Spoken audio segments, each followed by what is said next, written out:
તાજેતરના ભારે વરસાદ અને પૂરથી હચમચી ગયેલા સુરતના વેપારી વર્ગ માટે રાજ્ય સરકારે ઉદાર પુનર્વસન સહાય પેકેજની જાહેરાત કરી છે। પ્રદેશ સહપ્રવક્તા હિમાલી બોઘાવાલાજીએ પત્રકાર પરિષદમાં આ પેકેજની વિગતો આપી। પેકેજ મુજબ લારી ધારકોને ₹7,500, નાની કેબિન ધારકોને ₹25,000, મોટી કેબિન ધારકોને ₹50,000 અને છેલ્લા ત્રિમાસિકનું જીએસટી રિટર્ન ભરનાર પાકી દુકાનદારોને ₹1 લાખ સુધીની રોકડ સહાય આપવામાં આવશે। ઉપરાંત ₹20 લાખથી 30 લાખ સુધીની ટર્મ લોન પણ 3 વર્ષ માટે 7% વ્યાજ સહાયની પણ જોગવાઈ કરવામાં આવી છે। રોકડ સહાય માટે 30 સપ્ટેમ્બર 2026 સુધી અરજી કરી શકાશે, જ્યારે વ્યાજ સહાય માટે ઠરાવ બાદ 6 મહિનાની અંદર અરજી કરવાની રહેશે।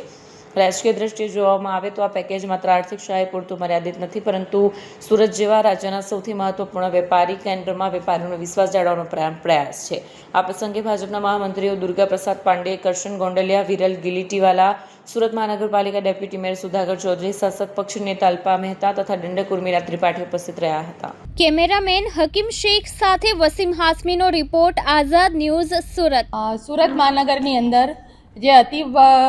વરસાદને કારણે પૂરની સ્થિતિનું નિર્માણ થયું હતું અને એના કારણે સુરતના જે રહેણાંક વિસ્તારો અને કોમર્શિયલ વિસ્તારોમાં જે આર્થિક નુકસાન ખૂબ મોટા પાયે થયું છે, એના માટે ભારતીય જનતા પાર્ટીના નેતૃત્વવાળી આપણી સરકાર દ્વારા તો સહાય પેકેજ અને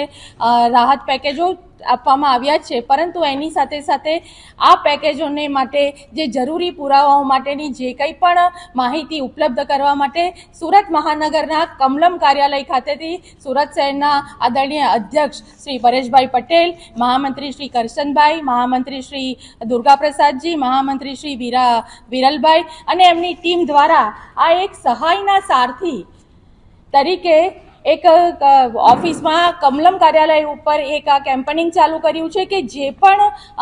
અસરગ્રસ્ત વિસ્તારના લોકો છે એમને કોઈ પણ પ્રકારની સહાય માટેની જે માહિતી હશે એ માહિતી સવારે 11થી સાંજે 5 કલાક સુધી અહીંયા બેઠેલા અમારા સંગઠનની ટીમ અને એમનું નેતૃત્વ એમને પૂરું પાડશે કે જેથી કરીને પ્રજાને કે કાર્યકર્તાઓને કે અસરગ્રસ્ત વિસ્તારના લોકોને ક્યાંય દૂર સુધી આમ તેમ ભટકવું નહીં પડે અને એમને ખૂબ જ સરળતાથી આ યોજનાનો, આ સહાયનો લાભ કેવી રીતે મળી શકે એના માટે આ ભારતીય જનતા પાર્ટી કમલમ કાર્યાલય પરથી આપને ઉપલબ્ધ થશે। ટૂંક સમયની અંદર આ સહાયના સારથી